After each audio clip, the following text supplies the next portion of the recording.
ണല്ലോ. അപ്പോൾ കവിത എന്നോടൊപ്പം ചേരുന്ന കരമനയിൽ നിന്നാണ്. ശ്രീമതി കവിത, കരമനയിൽ എവിടെ നിന്നാണ് വിളിക്കുന്നത്?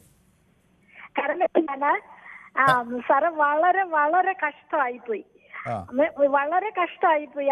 ആ പയ്യൻ ഒന്നും ചെയ്തിട്ടില്ല. അവിടെ ആ ബസ്സിനകത്ത് നിൽക്കുന്നേ ഉള്ളൂ. ഞാനും ഒക്കെ ബസ്സിൽ യാത്ര ചെയ്യണേന്ന്.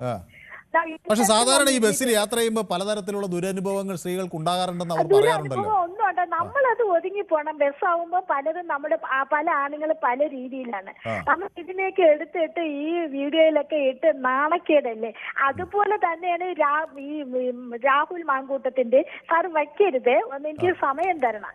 കാരണം ബലാത്സംഗത്തിന് ഇരയാവാൻ വേണ്ടി പോയിട്ട് അവൻ മാത്രമാണ്, രാഹുൽ മാത്രമാണ് ഇപ്പം പ്രതി. അവർക്ക് ഒരു തെറ്റുമില്ല. അതൊക്കെ മോശമല്ല. ആണുങ്ങളെ മാത്രം ഇങ്ങനെ കുറ്റാരോപണം ആക്കുന്നത് ശരിയല്ല. സ്ത്രീകൾക്ക് പക്ഷെ ആ കേസ് ഈ കേസ് ഒന്നാണോ? മറ്റേത് ഒരാൾ ഇങ്ങനെ സ്ത്രീകളെ കരുതിക്കൂട്ടി, എനിക്കറിയില്ല, പക്ഷെ പോലീസ് പറയുന്നത് കരുതിക്കൂട്ടി വെളിയിലാക്കാൻ നോക്കുന്നു, എന്നിട്ട് ഉപയോഗിക്കുന്നു, വലിച്ചെറിയുന്നു. ഇവിടെ അങ്ങനെയല്ലല്ലോ. ഇവിടെ ഒരു മനുഷ്യൻ ആകസ്മികമായി ബസ്സിൽ പോകുമ്പോൾ ബാഗ് ഉയർത്തുമ്പോൾ രണ്ട് കൈകൾ ഉയരുന്നു, അത് സ്ലോ മോഷനിലിട്ട് അയാളെ തെറ്റിദ്ധരിപ്പിക്കുന്നു. അത് രണ്ടും തമ്മിൽ രണ്ടല്ലേ? എന്റെ അടുത്ത് വന്നിരുന്നിട്ടുണ്ട് എത്രയോ ആണുങ്ങൾ നമ്മുടെ ബസ്സിൽ യാത്ര ചെയ്യുമ്പോൾ നമ്മളത് മൈൻഡ് ചെയ്യരുത്. നമുക്ക് മൈൻഡ് ചെയ്യരുത്. അവര് സ്റ്റോപ്പെത്തുമ്പോ അവര് ഇറങ്ങിപ്പോകും. നമുക്ക് ഇതുവരെയ്ക്കും ഒരു ശല്യം ഉണ്ടായിട്ടില്ല. പല ആണുങ്ങൾ പല രീതിയാണ്. ഇതിലേക്ക് എടുത്ത് വീഡിയോയിൽ ഇടാൻ പോയാൽ വല്ല അവസാനം ഉണ്ട്. ഈ പെൺപിള്ളേർ ഇങ്ങനെ ഇറങ്ങി തുനിച്ച എന്ത് ചെയ്യും? എല്ലാ ആണുങ്ങളും ഓട്ടമാണ് ഇവരെ വിചാരം. ശ്രീമതി കവിത എന്താണ് ജോലി, എന്താ ചെയ്യുന്നത്?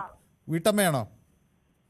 അതെ, ഞാൻ വീട്ടമ്മയാണ്. അല്ല, ആണുങ്ങൾക്ക് മാത്രമേ ഉള്ള കുറ്റം. ഈ പെണ്ണുങ്ങൾക്കൊന്നും ഒരു കുറ്റമില്ലേ. ബലാത്സംഗത്തിന് ഇരയാവാൻ വേണ്ടി പോയിട്ട് അവൾ പറയുന്ന അവളെ ബലാത്സംഗം ചെയ്തെന്ന്. ഇതൊക്കെ ശരിയാണ്. ഇതൊക്കെ വീട്ടിലുള്ള അച്ഛനും അമ്മമാരും പറയണ്ടേ? അപ്പൊ ബലാത്സംഗത്തിന് ഇരയാവാൻ പോണതിന് മുമ്പ് അവളെ വീട്ടിൽ അച്ഛനും അമ്മയുടെ അടുക്കെ പറയത്തുണ്ട്, പോലീസ് സ്റ്റേഷനിൽ പറയത്തുണ്ട്, ഒരു അഡ്രസ്സുള്ള ഒരു പാർട്ടിയുടെ കോൺഗ്രസ് അവരുടെ പറയത്തുണ്ട്. എല്ലാം കഴിഞ്ഞതിന് ശേഷം ഇപ്പൊ രാഹുൽ മാങ്കൂട്ടത്തിന് ഇല്ലാത്ത കുറ്റമില്ല. അതൊക്കെയാണ് ശരി. പെണ്ണുങ്ങൾ ഇതാണ് ശരി ചെയ്യുന്നത്. ഒരു കുറച്ച് വോട്ടിന് വേണ്ടി ഇതൊക്കെയാണ് ചെയ്യുന്നത്. ഈ പെൺപിള്ളേർ കാണിച്ചത് വളരെ മോശമില്ല. രണ്ട് പെൺപിള്ളേർ കാണിച്ചതും തെറ്റാണ്. കൊടുക്കാൻ വേണ്ടിയിട്ട് ജീവിക്കരുത്. അപ്പൊ നിഷ കൂടി എന്നോടൊപ്പം ചേർന്ന് ഇടുക്കിയിൽ നിന്നാണ്. ശ്രീമതി നിഷ. ഹലോ, നമസ്കാരം സാറേ. നമസ്കാരം. നമസ്കാരം. അത് നമ്മൾ പറയാൻ ഉദ്ദേശിക്കുന്നത് എന്താണെന്നറിയോ? ഞാനും ഒരു അമ്മയാണ്, ഒരു സ്ത്രീയാണ്. പക്ഷെ നമ്മൾ പൊതുതരത്തിൽ ഇറങ്ങുമ്പോ ഒരുപാട് കാര്യങ്ങൾ നമ്മൾ ശ്രദ്ധിക്കാനുണ്ട് സാറേ. പറയൂ. ഒരുപാട് ശ്രദ്ധിക്കാനുണ്ട്. നിഷ കേൾക്കാം. ടെലിഫോണിൽ എന്നോട് സംസാരിക്കും. ടി വി ശ്രദ്ധിക്കുന്നതുകൊണ്ടാണ് ഈ കുഴപ്പം പറ്റുന്നത്.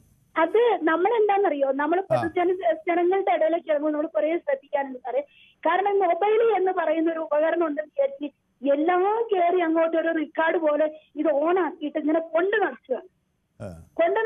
മാത്രമല്ല, അവർക്ക് നമ്മളൊരു ബസ്സിലോ അല്ലെങ്കിൽ മറ്റുള്ള യാത്ര ചെയ്യുമ്പോൾ ആ കുട്ടീനെ ശ്രദ്ധിച്ചാൽ അറിയാം, ആ പെൺകുട്ടി മുട്ടാനായിട്ട് കയറിയ പോലെ എനിക്ക് തോന്നുന്നത്. കാരണം ഇപ്പൊ ശരിക്കും ആ പുരുഷനെ, ആ ചെറുപ്പക്കാരനെ പീഡിപ്പിക്കുന്ന പോലെ എനിക്ക് തോന്നിയിട്ടുള്ളത്. കാരണം അവരൊന്നും ചെയ്യാതെ തന്നെ ഇവര് വീഡിയോ എടുക്കുന്നു. ഇവർക്കൊരു ലൈക്കിന് വേണ്ടി, കേവലം ഒരു ലൈക്കിന് വേണ്ടിയിട്ട് ഒരാളുടെ ജീവിതം തെളിവെടുക്കുന്ന പോലെയാണ് എനിക്ക് തോന്നിയിട്ടുള്ളത്. കാരണം പൊതുവെ എല്ലാ സ്ഥലത്തും ഇപ്പൊ പെണ്ണുങ്ങൾക്ക് നീതി വേണം, വേണ്ടെന്നല്ല. എത്രയോ കുഞ്ഞുങ്ങളെ നമ്മൾ പീഡിപ്പിക്കുന്നു, കൊല്ലുന്നു എന്നൊക്കെ കേൾക്കുന്നുണ്ട്. അതിനൊക്കെ സത്യസന്ധമായ നീതി നടപ്പിലാക്കണം, വേണ്ടെന്നല്ല. പക്ഷെ ഇത് ഒരു രസത്തിന് വേണ്ടിയിട്ട് ഒരാളുടെ ജീവിതം എന്താണെന്ന് അറിയാതെ, അന്വേഷിക്കാതെ അവരുടെ ജീവിതത്തിലേക്ക് കടന്നു കയറി ഇപ്പൊ ആ അമ്മയുടെയൊക്കെ കണ്ണുനീര് നമുക്ക് കാണുമ്പോൾ മനസ്സിലാവും. കാരണം അവരുടെ ഒരു മകൻ അല്ലെങ്കിൽ ഒരു മകള് നഷ്ടപ്പെടുമ്പോഴേ അതിന്റെ വില എന്താണെന്ന് അറിയുള്ളൂ.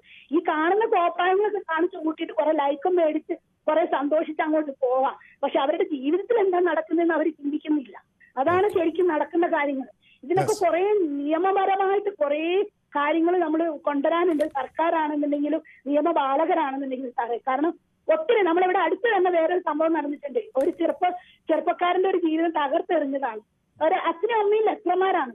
ഒരു കുളത്തിൽ നിന്ന് മീൻ പിടിച്ചു എന്ന് പറഞ്ഞതിന്റെ പേരിൽ അവർ അങ്ങോട്ടും ഇങ്ങോട്ടും പ്രശ്നങ്ങൾ ഉണ്ടാവുകയും എന്നിട്ട് തല്ലുണ്ടായപ്പോ ഇവർക്ക് നീതി കിട്ടാൻ വേണ്ടിയിട്ട് ഇവർ ഒറ്റ മകളേ ഉള്ളൂ. രണ്ട് സഹോദരങ്ങൾക്ക് ഒരു മകളേ ഉള്ളൂ. പിന്നെ LLBക്ക് പഠിക്കുന്ന കുട്ടിയാണ്. എന്നിട്ട് ആ കുട്ടീനെ ഇത് ഡ്രസ്സ് മാന്തി പൊളിച്ചിട്ട് ഡ്രസ്സൊക്കെ കീറിയിട്ട് അച്ഛനും അമ്മയും ലക്ഷ്യന്മാരാണെന്ന് ഓർക്കണം. അവര് നേരെ കൊണ്ടുപോയി സ്റ്റേഷനിലേക്ക് കൊണ്ടുപോയി ആക്കിയിട്ട് പറയാണ് പീഡിപ്പിച്ചു എന്ന് പറയുകയാണ്. എന്നിട്ട് കേസ് അങ്ങോട്ടാക്കി. ചെറുപ്പക്കാരന്റെ 3-4 കുഞ്ഞുങ്ങളും ഉണ്ട്. അവർ ചെറിയൊരു കട വെച്ച് നടത്തുന്നതാണ്. അവരെ അവസ്ഥ കണ്ണീരിലാണ്. കാരണം ചെറിയ ചെറിയ കാര്യങ്ങൾക്ക് പീഡനാണെന്ന് പറഞ്ഞിട്ട് കൊണ്ട കൊടുക്കുക, അല്ലെങ്കിൽ ഇതേപോലെ ലൈക്ക് കിട്ടാൻ വേണ്ടിയിട്ട് ഫോണിൽ കോപ്രായങ്ങൾ, ഈ ഫോൺ ഉണ്ടായിട്ട് ആവശ്യത്തിന് അനാവശ്യത്തിന് ഉപയോഗിക്കുകയാണ് ചെയ്യുന്നത്. ഇത് ഓക്കെ, വ്യക്തമാണ്. അപ്പോൾ കൂടുതൽ ആളുകൾ കാത്തു നിൽക്കുന്നുണ്ട്. അതായത് അങ്ങേക്ക് പറയാനുള്ളത് പറഞ്ഞു എന്നാണ് ഞാൻ വിചാരിക്കുന്നത്. അപ്പോൾ എന്നോടൊപ്പം കൊല്ലത്തുനിന്ന് സിനി ചേരുന്നുണ്ട്. സിനി, ഹലോ. ഇവിടെ ഈ കുടുംബത്തിന് നീതി കിട്ടുമെന്ന് സിനി പ്രതീക്ഷിക്കുന്നുണ്ടോ, അതോ എന്താണ് സിനി ഇപ്പോഴത്തെ ഒരു സാഹചര്യം നോക്കുമ്പോൾ സിനിക്ക് മനസ്സിലാകുന്നത്? തീർച്ചയായും കിട്ടണം. അതെന്താന്ന് ചോദിച്ചാൽ നമ്മളിപ്പോ ഈ സംഭവം അല്ല, കുറച്ച് നാളുകൊണ്ട് നമ്മളിങ്ങനെ കേട്ടുകൊണ്ടേ ഇരിക്കുകയാണ്. ഞാനൊരു വീട്ടമ്മയാണ്, സ്ത്രീയാണ്, പെൺകുഞ്ഞിന്റെ അമ്മയുമാണ്. പക്ഷെ എനിക്കൊരു ഭർത്താവ്, നാളെ എന്റെ ഭർത്താവിന് നേരെ ഇങ്ങനെ വന്നാൽ നമുക്കൊന്നും പറയാൻ പറ്റാത്ത അവസ്ഥയാണ്. സാഹചര്യങ്ങൾ ഇപ്പൊ അങ്ങനെ പോയിക്കൊണ്ടിരിക്കുന്നത്. നമ്മള് ആണായാലും പെണ്ണായാലും നമ്മള് ബസ്സിലൊക്കെ നമ്മള് എല്ലാ വാഹനങ്ങളും യാത്ര ചെയ്തുകൊണ്ടിരിക്കുന്നത്, ട്രെയിനിൽ യാത്ര ചെയ്യുന്നു. ജോലി സംബന്ധമായ ആൾക്കാർ തിരക്കുള്ള വണ്ടിയൊന്നും അല്ല, തിരക്ക് അത് നോക്കൂല. നമ്മൾ സമയത്ത് എല്ലാം വേണ്ടി ചാടി പിടിച്ച് നമ്മൾ വണ്ടി കയറി പോവാന്നുള്ളതേ ഉള്ളൂ. അപ്പൊ സ്ത്രീയും പുരുഷനും ഒട്ടി നിൽക്കുന്ന എത്രയോ സാധ്യത ഉണ്ടായിട്ടുണ്ട്. നമ്മള് ആണായാലും പെണ്ണാലും നമ്മള് സുരക്ഷിതമായി നിൽക്കുക, നമ്മളെ ആരും ഒന്നും ചെയ്യത്തില്ല. നമ്മൾ അങ്ങോട്ട് ചെന്ന് എന്നെ പിടിക്കുന്ന നിന്ന് കൊടുത്താൽ ആണുങ്ങളെ ഇപ്പൊ ആണുങ്ങളുടെ സ്വഭാവം നമ്മൾ മാറ്റി എഴുതാൻ പറ്റുമോ? ഓരോരുത്തരുടെ സ്വഭാവം ഓരോരുത്തരുടെ ഉള്ളിലുള്ള നമ്മളൊന്നും തിരഞ്ഞു പിടിക്കാൻ പോകുന്ന ഇതല്ല. പലരും പലരിലുള്ള വ്യക്തിത്വം ഓരോരുത്തരുടെ ഉള്ളിലുള്ളത്. അപ്പൊ നമ്മളത് അതേപോലെ നമ്മൾ അങ്ങോട്ട് നിൽക്കുന്ന പോലെ നമ്മൾ ഇങ്ങോട്ട് നിൽക്കത്തുള്ളൂ, അതാണായാലും പെണ്ണായാലും. പക്ഷെ ഈ ഒരു കുടുംബത്തിന്റെ കാര്യം നമ്മൾ നോക്കിയാൽ ഭയങ്കരമായ സങ്കടം തോന്നുന്നു. കാരണം അപ്പൊ ആ സ്ത്രീ വീഡിയോ സ്ത്രീ ആ മോഹം തന്നെ കണ്ടാൽ തന്നെ നമുക്ക് മനസ്സിലാവുമല്ലോ റീച്ച് കിട്ടും. ഇപ്പൊ പലരും റീച്ച് കിട്ടാൻ വേണ്ടി ആയിരിക്കാം. കാരണം ഇപ്പൊ ഒരു പൊടിക്കുഞ്ഞിന്റെ കൈ വരെ ഈ ഫോണിന്റെ സമയമായി. ഇപ്പൊ ഏത് കുഞ്ഞുങ്ങളുടെ കൈ നോക്കിയാലും മൊബൈലുണ്ട്. നമ്മൾ നോക്കുമ്പോൾ കുഞ്ഞുങ്ങൾ ഇപ്പൊ ഈ കൊറോണ വന്നതിന് ശേഷം ഓൺലൈൻ ക്ലാസ് എന്ന് പറഞ്ഞാൽ കുഞ്ഞുങ്ങളുടെ എല്ലാം കയ്യിൽ മൊബൈലുണ്ട്. അപ്പൊ നമ്മൾ കുഞ്ഞുങ്ങൾ പഠിക്കുക, എന്ത് നടക്കും നമുക്ക് ആർക്കും അറിഞ്ഞുകൂടാ. അതേപോലെ ഓരോ കുഞ്ഞുങ്ങൾ മാതാപിതാക്കൾ ചെയ്യുന്ന കണ്ടും കുഞ്ഞുങ്ങൾ കണ്ട് വളരുക. പല പല സാഹചര്യങ്ങളിൽ കുഞ്ഞുങ്ങൾ എന്തെല്ലാം വൃത്തികൾ കളിക്കും നമ്മൾ അറിയുന്നില്ല. ഈ ഫോൺ കൃത്യമാണ്. ഓക്കെ, അപ്പൊ ഷൈബ എന്നോടൊപ്പം ചേരുന്നു. കൂടുതൽ വാർത്തകൾക്ക് news 18 Keralam YouTube channel subscribe ചെയ്യുക.